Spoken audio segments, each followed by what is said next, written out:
CM Punk and Seth Rawlings दोनों का नाम शायद एक साथ लेना भी पाप है। क्या आपको लगता है ये दोनों एक दूसरे से नफरत करते हैं?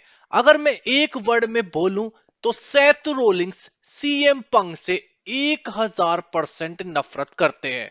आखिर इसके पीछे का रीजन क्या है?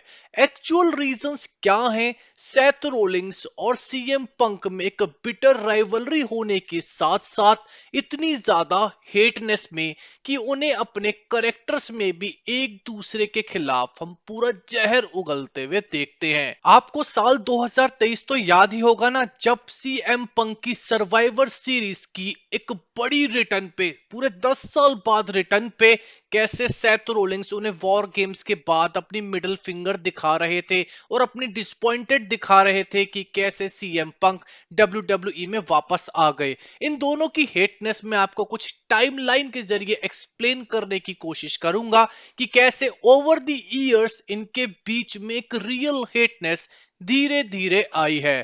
पैदा होते ही तो कोई एक दूसरे से नफरत नहीं करता। ऐसा ही कुछ सीएम पंक और सेथ रोलिंग्स के बीच में भी था। एक टाइम ऐसा था कि सीएम पंक सेथ रोलिंग्स को अपने छोटे भाई की तरह ही मानते थे। आपको शील्ड याद है साल 2012 में जब डेब्यू करा था?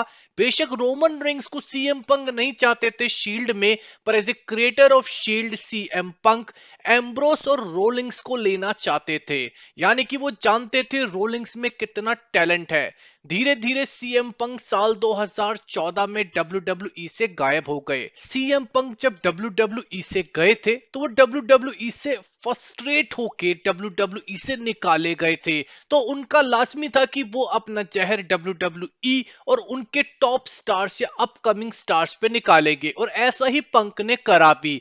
पंक ने साल 2015 से लेके 18 तक के बीच में कई बार डब्ल्यूडब्ल्यूई और सेथ रोलिंग्स और रोमन रिंग्स को टारगेट करा। यहां पे सेथ रोलिंग्स को फोकस करते हुए उन्होंने उन्हें बूट लिकर, यानी कि एक चाटू रेसलर तक कह दिया था, जो डब्ल्यूडब्ल्यूई के लिए बहुत ज्यादा लॉयल होके दिखा रहा है। सेथ रोलिंग्स और सीएम पंक के बीच में कई बार हमें ट्विटर पे जंग्स देखने को मिली, पर सबसे बड़ा चेंज इन दोनों की हेटनेस में साल 2019 में आया, जब सीएम पंक डब्ल्यूडब्ल्यूई के शो बैक स्टेज, जो फॉक्स का शो था, वहां पर वो एक एक्सपर्ट, बैक स्टेज एक्सपर्ट बन के आए और डब्ल्यूडब्ल्यूई के स्मैकडाउन पे अपने कमेंट्स देने लगे।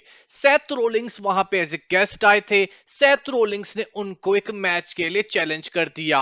सेथ रोलिंग्स और सीएम पंक के बीच में पहले से ही गर्मा गर्मी थी, तो सीएम पंक ने इस चैलेंज का ओपनली जवाब देते हुए कहा कि सेथ रोलिंग्स को अपना मुंह बंद रखना चाहिए, वो एक बेवकूफ इंसान है और ये कोई जगह नहीं है किसी मैच की। सेथ रोलिंग्स ये शब्द सुन के शायद उनके लिए भड़क गए थे।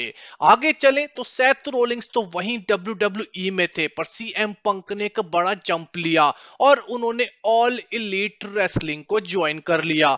ऑल इलीट रेसलिंग को ज्वाइन करने के बाद तो सीएम पंक का जहर डब्ल्यूडब्ल्यूई के लिए और भी तीखा हो गया। उन्होंने, सीएम पंक ने सेथ रोलिंग्स, रोमन रिंग्स और बाकी के डब्ल्यूडब्ल्यूई के सुपरस्टार्स को कई बार टारगेट करा, पर बात तो तब बिखर गई जब सेथ रोलिंग्स ने अपने एक इंटरव्यू में सीएम पंक को कैंसर की बीमारी का नाम दे दिया। सेथ रोलिंग्स ने ये शब्द तब कहे जब ऑल एलीट रेसलिंग में बैक स्टेज सीएम पंक का एक इंसिडेंट हुआ, फाइट हुई और उनको ऑल एलीट रेसलिंग से सस्पेंड कर दिया गया था। सेथ रोलिंग्स ने यहां तक कहा कि सीएम पंक निहायती एक बेवकूफ इंसान है, मुझसे उन्हें दूर रहना चाहिए और वो कभी डब्ल्यूडब्ल्यूई में अपनी रिटर्न करने ही नहीं चाहिए। उन्होंने सीएम पंक को कैंसर कहा, जिसके बाद शायद सीएम पंक ने सोचा होगा कि यही कैंसर अब एक दिन सेथ रोलिंग्स से लड़ेगा। और सर्वाइवर सीरीज पे फास्ट फॉरवर्ड साल 2023 पे आए तो ये सेथ रोलिंग्स को बताया तक नहीं गया था कि सीएम पंक की रिटर्न आज होगी, जो कि उनकी वाइफ यानी कि सेथ रोलिंग्स की वाइफ बेकी लिंच ने रिवील करी और कहा कहा कि सेथ रोलिंग्स को सीएम पंक की एक सरप्राइज रिटर्न देख के बहुत बड़ी चोट लगी थी। उसके बाद नेक्स्ट डे तो सेथ रोलिंग्स ने ये बात कही, यानी कि एक टीवी इवेंट की जगह एक नॉन टीवी इवेंट पे उन्होंने कहा कि मैं एक ऐसे इंसान के बारे में बात नहीं करना चाहूंगा, अपनी एक बूंद एक सांस भी मैं बेकार नहीं करूंगा कि मैं उस इंसान के बारे में बात करूं जो 8 साल डब्ल्यूडब्ल्यूई से दूर रहा है और उस जगह को उसने बर्बाद करने की कोशिश करी है जिसे मैंने बनाया है।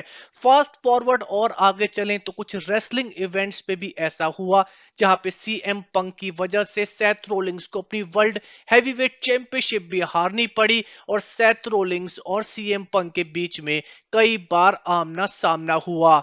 यानी कि रियल लाइफ में अगर देखा जाए और करेक्टर वाइज भी देखा जाए तो सेथ रोलिंग्स और सीएम पंक एक दूसरे से नफरत करते हैं। सीएम पंक ने एक इंटरव्यू में साफ कहा कि सेथ रोलिंग्स सोचते थे कि मैं उसे एक अपने छोटे भाई की तरह समझ के ट्रीट करूंगा, पर मैं सिर्फ उसे अपना कॉलीग समझता हूं। शायद वो इतना समझदार नहीं है और इस बात को समझ नहीं पा रहा कि हर कोई किसी से डिफरेंट तरीके से बात और उन्हें डिफरेंट तरीके से ट्रीट करता है। तो एक साफ है कि सेथ रोलिंग्स और सीएम पंक एक दूसरे से हेट करते हैं और रेसलमेनिया 41 पे मेन इवेंट के तौर पे इनका मैच बनता है, क्योंकि रियल लाइफ फाइट्स जब हमें पर्दे पे देखने को मिलती हैं तो उनका मजा कुछ अलग ही होता है। तो दोस्तों इस वीडियो में बस इतना ही। चैनल को कर लीजिए सब्सक्राइब, वीडियो कीजिए लाइक एंड शेयर और नोटिफिकेशन की बेल बजा दीजिए।